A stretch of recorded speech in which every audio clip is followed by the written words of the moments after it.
फिन हाग्रामा महिलारिनि आखायाव थांगोन नामा बिटिसिआ? प्रमद बर'खौ दिसपुराव लाबोना हाग्रामाखौ फिन खालामगोन नामा बिटिसिनि गाहाय? गिबि मन्थ्रिजों बिपिएफनि सावरायनाय, बिपिएफ आरो बिजेपिनि मित्रजित एबा जथाय सरकार खालामगोना रोखा। बिटिएडिआव दाबो दं हाग्रामानि प्रभाब। दाहाराव गोग्लैसोदों प्रमद बर' इउपिपिएल आरो बिजेपि सरकारा। फिन हाग्रामानि आखायाव सासन थांगोननि मिजिं।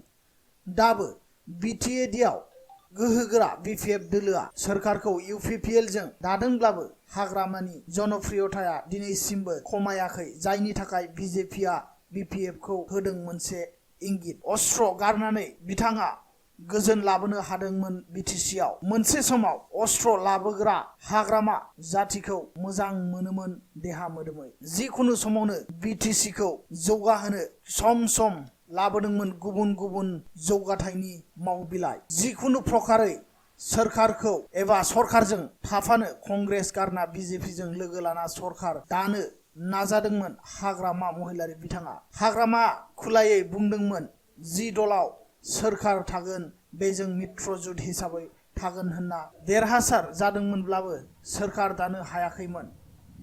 खम सिट मोननानै प्रमद बर' सरकारा सोरखार दानो हादोंमोन। 1 बोसोर इउपिपिएल सरकारा फुरा जालांबाय, नाथाय दिनैसिम मेगनाव नांनाय जेबो खामानि खालामनो हायाखै प्रमद बर' सोरखारा।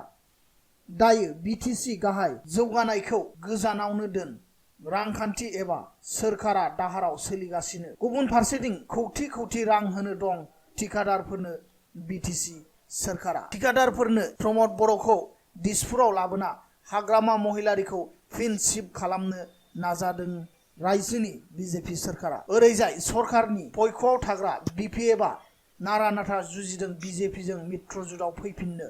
बिजेपिखौ मदद होनो एमएलए बिथां रबिन्द्र नार्जारी बिथाङा ओंखारबोदों। इउपिपिएलआ बिटिसि सालायनो हायाखै होनना अजद एमएलए बिथांनि।